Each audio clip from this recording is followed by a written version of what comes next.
Previamente en Sueiro Directo. Cuando Tony y yo entramos a la primera emisora de Alarcón, nosotros le dijimos a Alarcón, dame la que menos facture.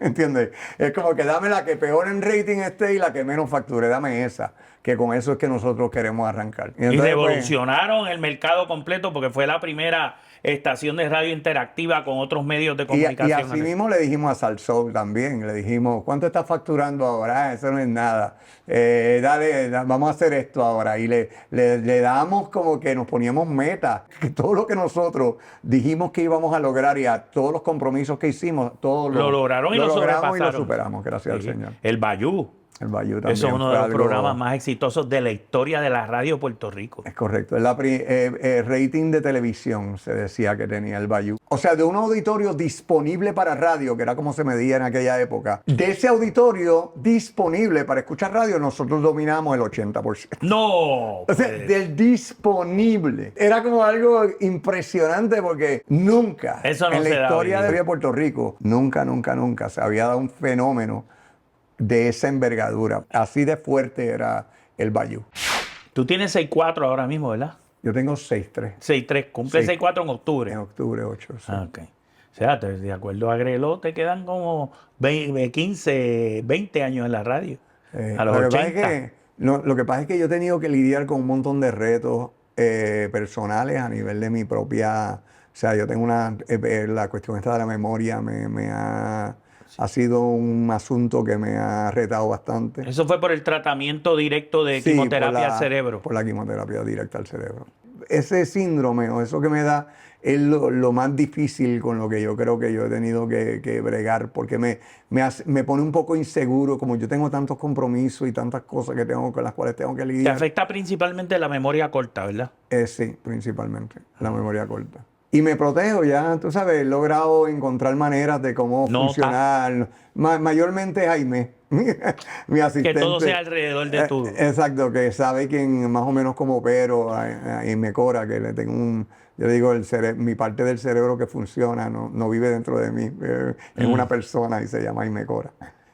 Una mujer extraordinaria y de la cual dependo realmente en muchas ocasiones. Asimismo, como que me ayudan amigos y productores en el programa de radio. Y el mismo Gantel, que es paciente conmigo en ese sentido.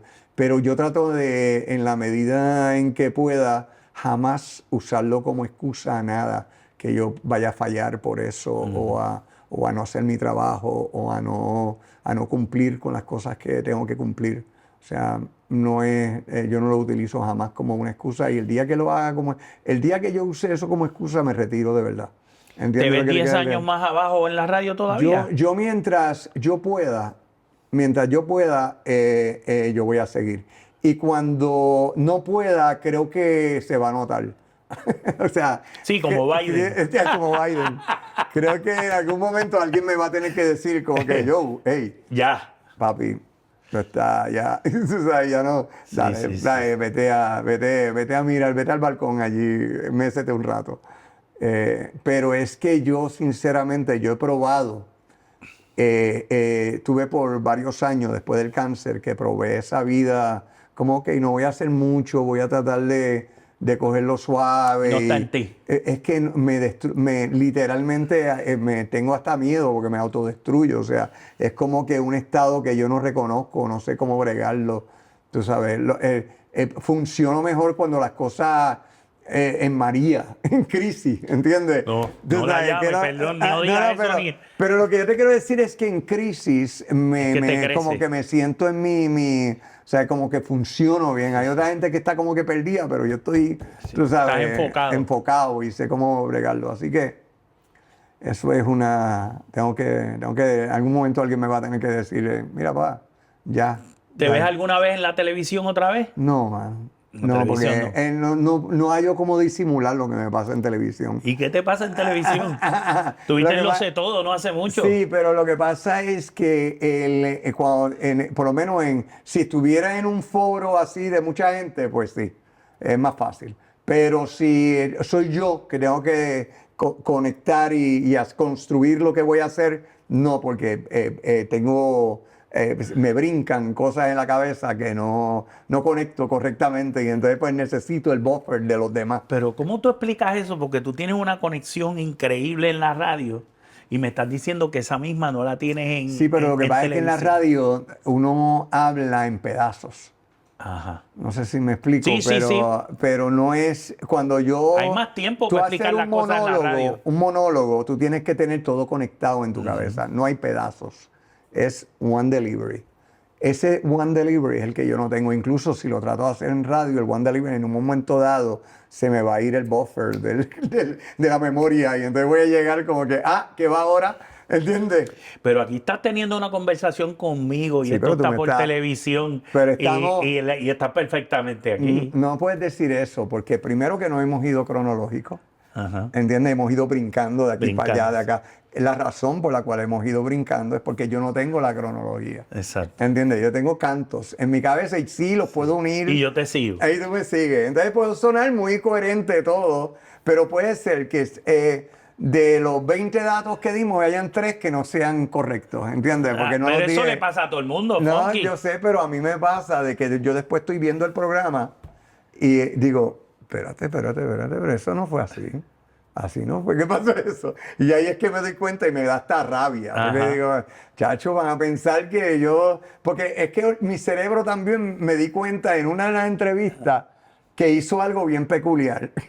Mi cerebro cogió y buscó el blanco, donde estaba el blanco, pero encontró algo épico y lo dijo.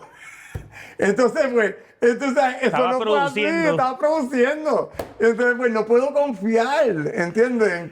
En que mi cabeza quiera armar algo épico cuando no es así, ¿entiendes lo que te quiero decir? Prefiero, me gusta ser real, me gusta ser honesto y realista. Pero en ¿entiendes? honor a la verdad, yo vi un pedazo de una entrevista tuya donde tú estabas hablando de de uno de los primeros que hizo una cosa aquí en Puerto Rico, el Festival de Pop Rock Latino. Y ahí tuviste una memoria fotográfica de todo lo que sucedió. Yo te estaba escuchando y decía, eso fue así mismo como él lo está ¿Tú contando. sabes qué pasa? Que fue, eso se me... Hay Épico. cosas que se fueron que quedan grabados en el disco duro. Exacto. Que tú puedes encontrar, ¿entiendes? Es current information, información sí, de sí, ahora, sí. que no pudo ser internalizada acuérdate que tú tienes varias memorias. Muchas memorias se van con la emoción o con el trauma, o sea, se van con dolor, se amarran a cosas, ¿no? Sí. En tu cabeza, se anclan, como decimos. Entonces, pues, hay cosas que están ancladas de una forma distinta y obviamente las tengo ahí. Entonces, el pop rock es un ejemplo de eso, que fue... El pop rock estuvo una cosa impresionante, ¿entiendes? Con todo y el fango. Incluso Un Woodstock. es de esas cosas que, es como yo te digo, en las cuales yo me meto y sé lo que viene, pero se me hace imposible haber podido predecir la magnitud de lo que ocurrió. De lo grande que fue. De lo que fue. Y eso nunca lo he podido. Incluso me es extraño porque nunca me lo saboreo. Es como que, ok, terminé, vamos a la next. Allí llenaron a todo el mundo de fango menos a uno. Bien brutal. Menos a uno a quién. Yo. Ah, Yo abrí. tú abriste, Yo ¿verdad? abrí el show. Es verdad. Y todavía no habían descubierto el poder que había al frente con el fango. Y yo hice mis 5 canciones. Limpiecito. Y como a mitad de Radio Pirata, que era el segundo, fue que empezaron a tirar los con la cantos. tiradera de fango. Y al final, cuando yo estaba en Los Enanitos, yo no sé quién era, ahí Fito ya Páez, era. Fito Páez. Ahí ya era. Fito Páez dijo que nunca más iba a volver a Puerto Rico y lo cumplió. No volvió nunca después de eso. Hasta un concierto ahora, ahora en estos meses, en estos años. Pero Fito Páez tuvo un montón de años sin pisar Puerto Rico porque lo llenaron Son de unos fango. cavernícolas. Exacto, lo llenaron de fango a Fito Páez, que era como que era como el de los Rolling Stones, Mick Jagger. Sí. Era el latinoamericano reconocido como Fito Páez. Y entonces lo llenaron de fango a Fito Páez. Eso llevaba una logística del carajo. Cuando tú montaste eso, te tomó meses. No, eso y la interacción con las disqueras y las negociaciones y los trailers de los artistas para que pudieran estar ahí al mismo tiempo. Eso sí fue un evento bien grande. Eso fue un mini Woodstock. Porque eso fue un día, ¿verdad? De bien temprano hasta la madrugada.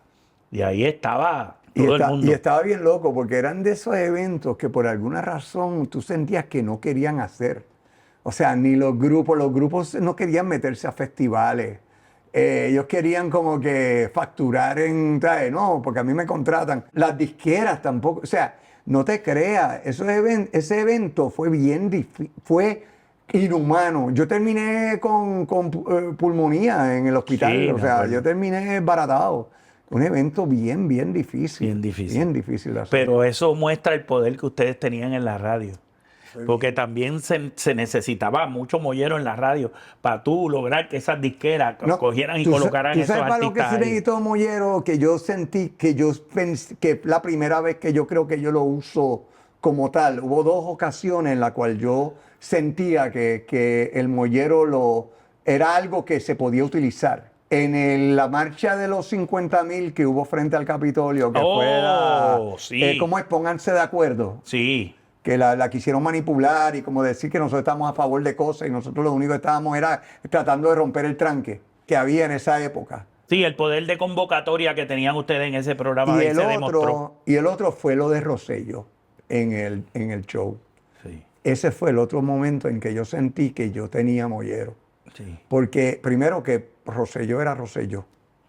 Y yo no sentía que yo tenía más poder que él jamás. Me acuerdo de eso porque como un ejemplo de mollero, porque es la primera vez que yo efectivamente o a propósito utilicé el mollero para lograr que no se me fuera de las manos la opinión pública, que no pensaran que yo había hecho eso a propósito, porque yo no quería estar inmiscuido en la cuestión política, ¿entiendes? Porque primero no me convenía. En esa época el Partido Popular y el Partido Nuevo Progresista eran 2 partidos brutalmente poderosos. Y aunque yo criticaba a ambos, no tenía ningún problema con eso, pero no quería que se me viera como que estaba fastidiando a uno de ellos, ¿entiendes? Entonces más me acuerdo de esa entrevista porque mi mamá me dijo, Yopi, pórtate bien con el doctor, porque ella era PNP de la mata, de esos PNP a la muerte. Sí. Pues mami era del corazón del rollo. Al doctor Rosselló, usted me lo trata bien, qué sé yo qué. Yo quería hacer un programa espectacular para mami, casi. Tú sabes, que me quedara nítido y sí quería hacerle preguntas fuertes, pero yo jamás pensé que con la primera pregunta que yo ni controlaba, porque yo puse a 3 estudiantes a hacerle preguntas primero, arrancando, porque para que, mira, aquí vamos a empezar porque tenemos un internado de la Universidad del Turabo y quiero empezar con los jóvenes estudiantes que están aquí a ver qué preguntas le harían ellos a usted. Y empieza el primer estudiante y hace la primera pregunta. Y la primera pregunta fue, doctor Rosselló, yo tengo un diploma que está firmado por el secretario Víctor Fajardo. ¿Qué yo puedo hacer para cambiarle el nombre a ese diploma? No diga. Sí, porque ya él estaba convicto. Pedro Rosselló oyó esa pregunta y sencillamente lo despachó, como diciendo, bueno, el diploma es es el diploma que tiene y el diploma pues oficialmente está y yo no puedo hacer nada al respecto. Mira, yo no he venido aquí para esto, yo creo que mejor me voy. Y el tipo se fue. No hubo una pregunta de mi parte que lo fuera a ofender. No pasó nada que no fuera que el tipo se levantó y se fue. Después que él se fue, ahí sí que yo me serví con la cuchara grande y yo dije 1000 barbaridades al aire. Porque yo decía, este tipo me ha faltado, o sea, le ha faltado el respeto aquí. O sea, yo estaba prendido en candela y ahí me fui a lo loco. Y ahí yo vi la reacción a eso. Y perdió las elecciones. Pues la reacción a eso me dio a mí un poco el entender la gran responsabilidad que es dominar opinión pública.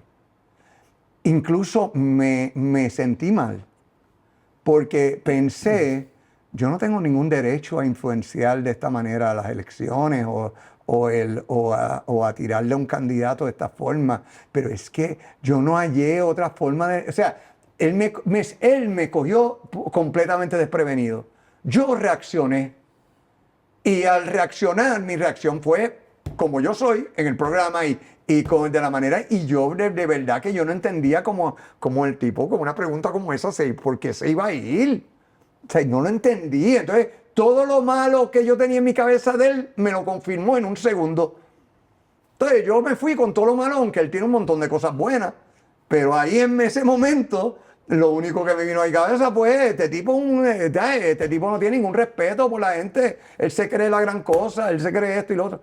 Y pues, y eso, pero luego, no te creas, años después, siempre he pensado en ese momento como que, wow, yo no sé si hubiese sido un buen gobernador, ¿sabe Dios?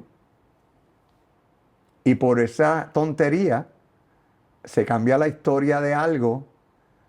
No creo que lo que pasó sea lo suficientemente razonable para cambiar la determinación de nadie que no fuera a molestarme porque el tipo es un estúpido porque se levantó en ese momento.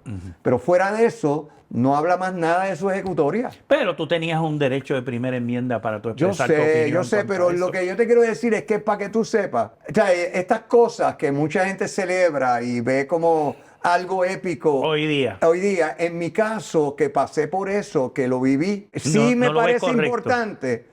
Pero lo veo en el trasfondo de qué me queda por hacer, pues tengo que estar seguro de no hacer eso de nuevo jamás. Cometer ese. ¿Entiendes? Ese tipo de asunto, ni tomarme esa atribución de yo poder hacer algo que por mi postura o por mi lugar o por mi momento histórico en ese momento o sea, yo pueda cambiar algo que no tiene por qué ser cambiado, por lo menos ser parte de ese cambio. Funky, ¿qué te inspira?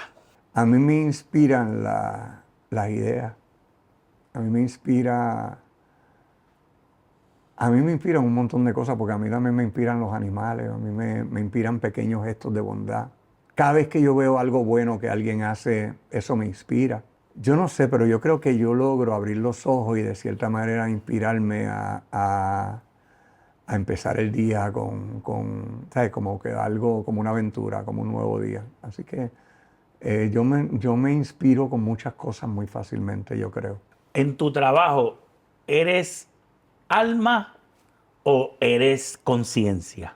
Una justa medida en ambas cosas, porque yo creo que ambas cosas tienen que ver en el trabajo. ¿Una no domina sobre la otra? No, yo no creo que una domine sobre la otra, porque puedo incluso hacer cosas que no me convengan por alguna razón específica, pero sí le convienen a lo que estoy haciendo o algo, y entonces pues yo puedo tomar decisiones como esas sin... ¿Cuán importante es la emoción en las cosas que tú haces, por ejemplo, en la radio? Bueno, si viene acompañado de emoción es más divertido. ¿Entiendes? Cuando no me emociona o cuando no logro emocionarme. O lo logras emocionar. O no logro emocionar. Es algo que a mí me gusta emocionar a la gente, me gusta emocionarme. Creo que el entusiasmo y la emoción es bien importante para la experiencia de vida. Somos humanos. De eso se trata. Esa pasión, emoción. Tu peor momento en el trabajo, ¿cuál ha sido? El peor momento que has pasado. Diablo, en un programa de radio o lo que fuera. Te lo voy a contar porque yo creo que no hay prueba de esto. Bueno, alguien lo tiene, pero ella nunca lo va a tirar en medio. Ella es demasiado chula para eso. Creo que tiene el único video que existe. Una vez, cuando vino lo de la legalización del cannabis, yo me acuerdo un día que yo me metí un comestible que aparentemente yo tengo una regla general. Yo soy paciente de cannabis de hace mucho tiempo, pero bueno, mucho más tiempo del que existía la ley. Espero que eso no prescribe. ¿Ya prescribió? Ya está prescrito. Okay. Pues... Es más, lo decriminalizaron. Ya, también. Ok, perfecto. Pero yo tengo una regla de oro. Y es que yo no... Por ejemplo, yo tomaba también la pastilla esta Oxycontin. Yo tenía una... Oxycontin. Yo fui adicto por lo adictivo que fue eso y se murió tanta gente. Yo hice... Ese podcast no lo viste, pero yo hablé de eso ya. Wow. Ok, que fui adicto a heroína. Ah, lo vi en Marcano. En Marcano hablaste de eso, creo. Pero también lo hablé en Telemundo, creo. En Telemundo. Pero mira, yo tengo una regla que es que antes del show de radio, yo me levanto y yo no me tomo nada. Café es lo único que yo tomo. Y agua. Es una regla. Es una regla que yo nunca rompo. ¿Por qué? Porque con la personalidad adictiva que yo tengo, si yo hubiese roto esa regla, hace tiempo que no hubiese sobrevivido. Porque obviamente esa es como una regla de oro. Gracias a eso es que yo todavía hoy en día, yo creo que yo estoy vigente. ¿Por qué? Porque nunca, jamás rompí esa regla. Okay. Sí, no hiciste ningún programa bajo estupefacientes o bajo ninguna nunca. droga. Era una regla, es una regla de oro. Ok. Por muchas razones también, porque no quiero ni tampoco sentirme como demasiado, como que eso te puede llevar a varios puntos, que lo cual tú no controlas, entonces no puedes. Pero es una regla de oro y gracias a Dios al día de hoy nunca la he roto. Muy bien. ¿Qué sucede? Están los comestibles y yo la noche anterior al show me tomé un comestible de algo que yo no sabía, era miel. Y yo pensé que eso no es nada, qué sé yo qué. El asunto fue que yo me lo comí como a las 12:30 de la noche y me fui a dormir y qué sé yo qué. Todo perfecto, pero me explota al otro día, en medio del programa de radio. ¿Bayú o circo? El circo. Circo. Y yo me voy del planeta, literal. Incluso los que después me lo tuvieron que contar, porque yo no tengo ninguna recolección de nada de esto, que yo hablé, que yo me reí de alguien que estaba allí haciendo un servicio público, que bueno, aparentemente hubo 15 minutos de desastre. Esos 15 minutos fueron para mí, yo no lo podía, al otro día, porque yo no entendía tampoco porque todo el mundo estaba molesto conmigo. Porque primero que posiblemente pensaron que eso yo lo hice a propósito. Porque incluso me llevaron yo perdí total noción, control de todo. Ahí pasaron varias cosas. Primero le cogí un respeto brutal a esto de los comestibles de cannabis. Vi que había que entenderlo, que el mundo había cambiado, que ya estos productos hay que tener educación para poder utilizarlos correctamente.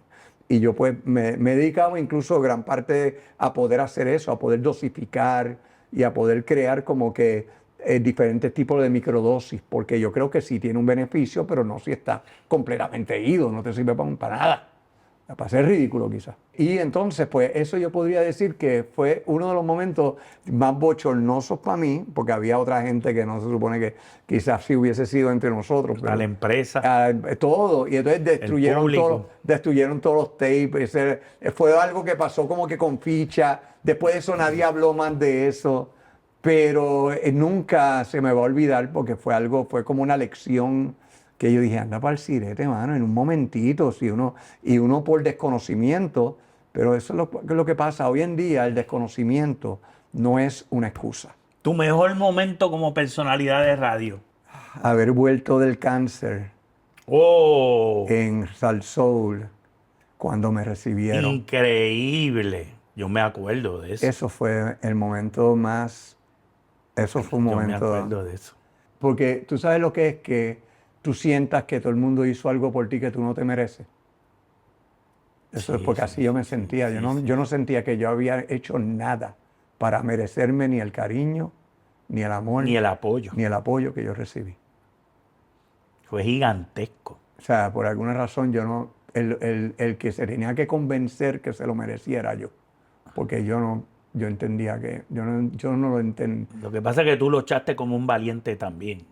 Bueno, lo que pasa es que yo no pensé... Del cáncer que te dio a ti, yo me acuerdo que tú me dijiste en un momento determinado que solamente se salvaba el 3% de la población. Sí. No, y en años posteriores, después de uno de mis tratamientos, el que me chavó que me redujo el cerebro de tamaño, el que me creó el problema que tengo ahora, el 17% de los que le dieron ese tratamiento están vivos. Nada más. El 17% de los que recibieron el tratamiento. Que la quimioterapia los mató. Que la quimioterapia misma les causó unos problemas tan fuertes que no sobrevivieron. Después de los años, porque eso es lo que pasa, que el efecto no es en el momento. Para mí esto del veganismo es ¿sabes? Para mí es como que me extendió vida, mente, todo me lo extendió, ¿entiendes? Porque ahora es como que tengo mucho trabajo, pero yo estaba yendo a radio hablaba allí un rato, qué sé yo qué, un vacilón y qué sé yo cuánto, y volvía a casa y no hacía nada. O sea, sí, yo estuve como por como que descansando, pensando, no, tienes que estar tranquilo, ¿no? Porque te mereces estar. Pero en realidad lo que hice fue que, yo no sé, entendí que me estaba poniendo bruto, yo sentía que me estaba poniendo cada día más bruto. Yo me ponía cada día más, como que no entendía cosas. Y decía, ¿qué me pasa? Tú sabes. Cuando me activé otra vez, que como que dije, no, brother, yo tengo que cambiar la ruta de esto, y entonces que entré al veganismo, que tú sabes que pasó lo de lo sé todo, que me empecé como que decir, ¿sabes qué? Vamos a empezar por conocerte a ti mismo. Y yo empecé como que en una película de yo conocerme yo, de yo saber realmente por qué yo hacía las cosas y entender por qué yo quería ayudar a alguien, por ejemplo. Porque yo quería como que sentía como que molestia cuando ciertas cosas pasaban. ¿Quién era yo realmente? Y entonces me tomó un tiempo entender claramente y a quitarme los adornos, porque tenía muchos adornos. Muchas cosas que había internalizado, puesto en mi sistema para fluir, pero al mismo tiempo eran como que cosas que no tenían sentido. No tenían sentido ninguno porque ¿sabes? Yo hice no solamente una limpieza de alimentación, hice una limpieza de espíritu, hice una limpieza total de carácter, de commitment hacia la gente, hacia cómo yo veo mis amigos, cómo yo veo mi familia, cómo yo veo mis hijos, cómo yo veo mi madre, cómo yo veo muchas cosas, cómo veo a Dios, mi relación con Dios. Todas esas cosas me han tomado en los últimos pasados 5 años. Tengo que decirte, por eso es que yo siento que yo ahora es que, de cierta manera, yo me siento mucho más maduro, más, o sea, como que entiendo ahora sí, puedes decir que de cierta manera tengo aspectos en donde he aprendido cosas que pueden determinarse como información que puede ser buena o relevante para ayudar a otros. Entiendo que sí, que tengo elementos en donde puedo aportar. Y yo creo que uno llegar ahí, para mí, es de las cosas más importantes. Todo lo demás puede cambiar, ¿entiendes? Y no tengo ningún problema con lo que ocurra, porque no le tengo miedo a nada. Si estuvieras literal. en la Dianética, yo creo que te dirían que tú estás en un clear. Funky, ¿te sientes logrado? Sí, desde el punto de vista, o sea, yo nunca me voy a sentir logrado porque siempre entiendo. Tienes un reto más adelante. Siempre entiendo. Y lo más que me gusta es hacer lo que no sé hacer. Oh, Es lo más que me encanta hacer. pues eso sí es un reto. Pues generalmente, como empecé así, ¿entiendes? Literal, como ya te lo he contado. Sí, la radio. Pues literalmente he convertido mi vida en una serie de aspectos de cómo hago cosas que no sé hacer y cómo aprendo a hacerlas y hacerlas bien y entenderlas y pues me entretengo mucho en eso. Me encantan veo mucho documental. Soy más divertido en radio que en cualquier otro sitio. En cualquier otro sitio soy súper aburrido.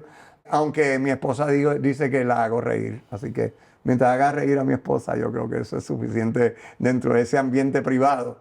Pero definitivamente me gusta aprender muchísimo, siempre mantenerme educado y me gusta un poco predecir y validar.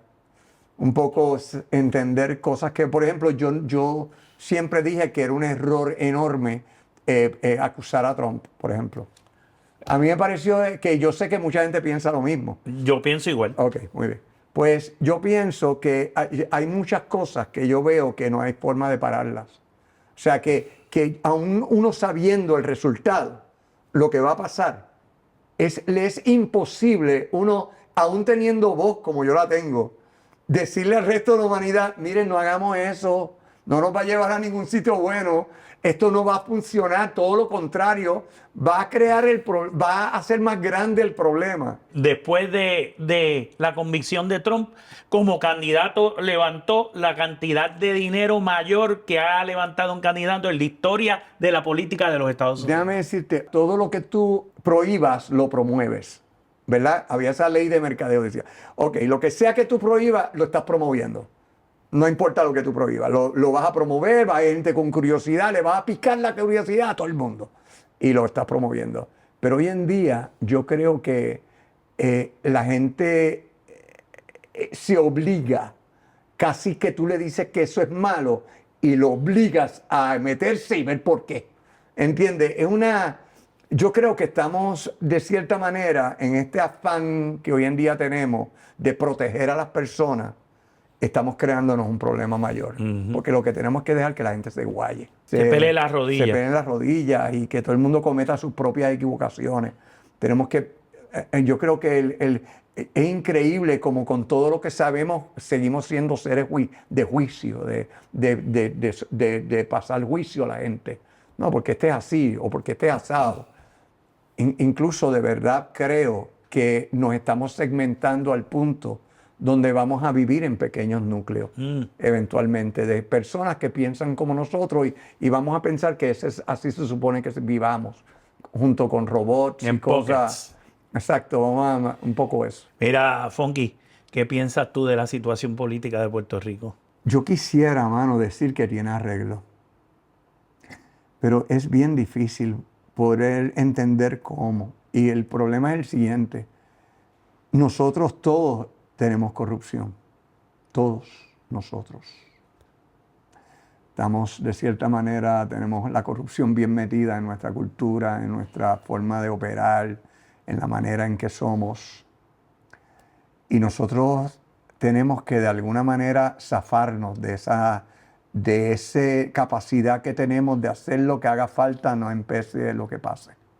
Nosotros vamos a tener que entender que yo creo que deberíamos pensar un poco en el colectivo más que en nosotros, más que en el individuo.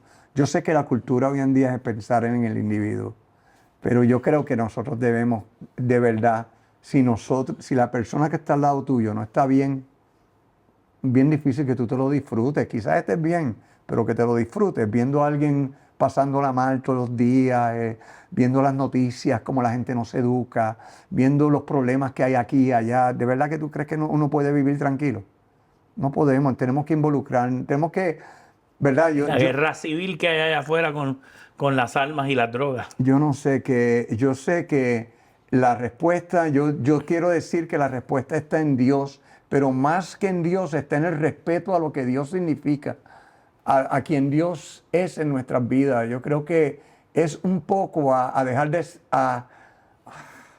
es un poco aprender a ser más humano, brother. Nosotros tenemos que aprender. ¿Y qué es ser humano?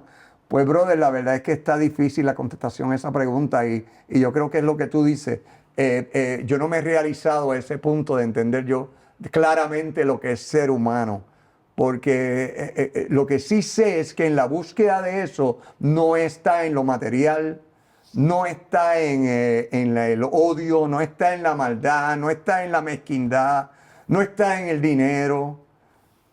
Está en ver dónde hay problemas y ver cómo podemos ayudar a solucionar, cómo podemos ser parte de un país mejor. Yo empezaría por una cosa, Robbie.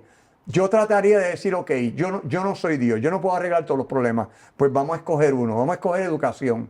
Vamos a que todo lo demás se fastidie, pero la educación sea número uno. Porque casi nos garantiza que pues tenemos un problema temporero. Porque en 10 años, esos que están educados por nosotros van a ser ahora parte de la sociedad, por lo tanto van a poder colaborar con la educación que recibieron y van a poder ayudarnos. Porque yo no veo cómo ahora mismo, si nos tratamos de resolver todos los problemas que tenemos, yo no veo cómo lo vamos a poder hacer. Yo creo que hay que escoger uno. Algunos dirán salud. Nos unimos para ayudar a gente en un huracán, nos unimos en ocasión de la pandemia. Sí, pero eso te debe haber dicho algo. ¿Tú sabes lo que lo podemos hacer para otras cosas? Sí, pero es que nosotros, el puertorriqueño de a pie, se une. Pero no pasó que los políticos se unieran. Yo creo que si los políticos del país se hubiesen transformado a través de la pandemia, a través del huracán, yo creo que el país podría ir en otra ruta. Pero los políticos se convirtieron en algo peor. Se fueron en la política chiquita de todos los días, se mantuvieron ahí. Y pues no hubo transformación. Eso es lo que tenemos. Tenemos un montón de gente que... Aunque el pueblo se unió. El país se unió bajo algo como, por ejemplo, que hayan muerto 3,000 y pico de personas. Imagínate tú, bajo la muerte de un montón de gente, bajo un montón de cosas. El pueblo siempre se une. Nosotros como pueblo somos un pueblo extraordinario. el momento es que cuando llegamos al liderazgo, queremos servirnos en vez de servir. Entonces no funciona así. O sea, yo no digo que yo tenga la solución porque pensé que todo iba para otro lado y estoy sorprendido, igual que mucha gente, de que el resultado es que no, es peor. Ahora hay más materialismo, ahora hay más individualismo. Y entonces, ¿por qué? Pues porque aquellos que tenían en su poder el poder pasar un poco la batuta, en poder ser justo, razonable, pues los religiosos se pusieron a juzgar a todo el mundo, seguían haciendo pequeñas sectas, los políticos fueron a partidos, o sea, a la hora de la verdad nos metimos en todos esos comportamientos que nos llevaron al desastre, en vez de meternos en esas cosas que nos podían llevar a otro o llevarnos a otro nivel. No sé cómo lo vamos a hacer. Tengo mucha fe, veo muchos jóvenes bien, ¿sabes? Por lo menos son empáticos o por lo menos tienen, ¿sabes? Como que sienten más. Les dicen la generación de cristal, pero yo creo que es que tienen sentimientos y pues nosotros nos enseñaron a esconderlo. A otra gente, aquí lo están enseñando, no, tus sentimientos tienen valor. Quizás lo que hay que hacer es una justa medida entre una parte y la otra. Si te encontraras en una isla desierta y tienes un tocadiscos y te puedes llevar nada más que un disco, ¿qué disco te llevarías? A mí el Stand By me inspira un montón. No sé por qué me encanta Michelle de los Beatles. De los Beatles. Michelle, no sé ni lo que dice. My Belle, these are words that Ese, go no, together well. My Michelle. ese, man. Sí, bien sencillo. Dust in the Wind. Dust in the Wind, Kansas. Son Eso, ok. ¿Tu cantante favorito? James Brown. ¡Wow! James Brown. El funk. Ahí tiene, funky con el funk. Muy bien. Pero ese es mi... Ven acá, ¿de dónde sale el nombre funky? Joe, ¿quién te lo puso? Hay un grupo que si lo googleas o lo buscas se llama Silver Convention. Sí. Y tiene una canción Fly Robin Fly. Pues ellos tienen una canción que se llama No No Joe. No No Joe, que no es muy conocida. Y había otro grupo que eran The Stylistics. Sí. Hicieron una canción que se llamaba Funky Weekend. Ok, en aquella época, cuando yo quería ser locutor, todo el mundo se ponía un nombre y todo el mundo ya tenía nombres: Heavy Charlie, Munchado, Johnny Vega era un nombre. Johnny Vega estaba bueno ese nombre. Pero todos tenían jingle, como Munchado, y tenía como un jingle.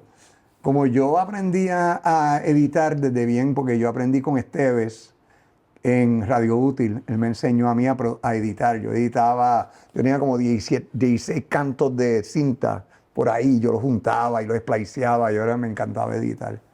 Pues yo edité el Joe de No No Joe y el Funky de Funky Weekend. No diga. Y le metí un redoble, como un warp.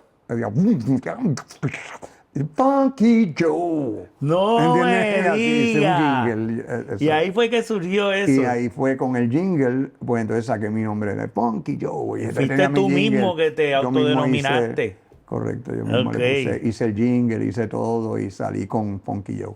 Ahora vamos a los one-liners. Y con esto terminamos. Yo te voy a dar un nombre o una frase y tú me contestas con un nombre o una frase. ¿Ok? De lo que piensas de lo que yo te voy a preguntar. Ok. La política. Una basura, horrible, un desastre, un vertedero. La música. Mano, una manera de tú salir de cualquier problema. El dinero. Maldito dinero. Yo antes pensaba, no, porque es un mal necesario. No, es un mal, punto. El amor. De lo que debería haber mucho, pero incluso no son grandes expresiones de amor, pequeñas expresiones de amor deberíamos tener, cosas chiquitas de amor, pero deberíamos empezar por ahí.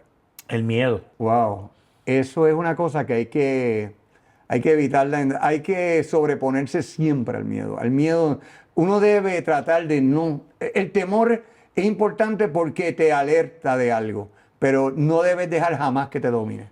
La pobreza. La pobreza puede sorprender.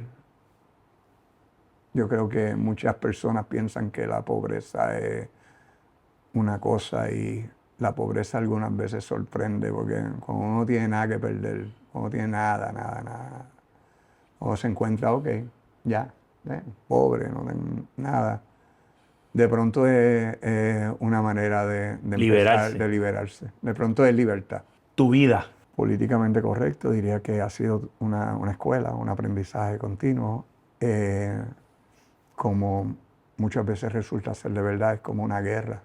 Como en mi caso, he tenido que guerrear la guerra, pero en mi caso, muy particular, la guerra es conmigo mismo. O sea, mi guerra nunca ha sido con alguien, siempre ha sido conmigo y las he perdido muchas de ellas, por desgracia.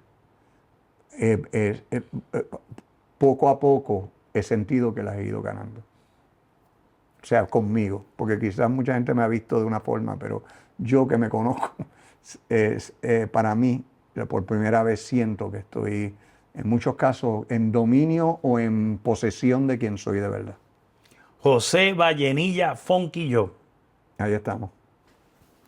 Funky. Lo hicimos, lo logramos. Lo logramos. Mano. Pero esto es como la Gestapo. Yo te lo dije. Ponme una luz así, hazme sudar. Dime, yo pensé que en cualquier momento iba a decir, ¿has matado a alguien? Y yo decirte, Robbie, no puedo hablar de eso. Yo te dije que esta entrevista era diferente y todo el que viene aquí lo dice después que acaba la misma. Amigo, gracias por estar con nosotros en otro episodio. Ajá, dime. No, que quiero ver la edición. Sí, la vas a ver.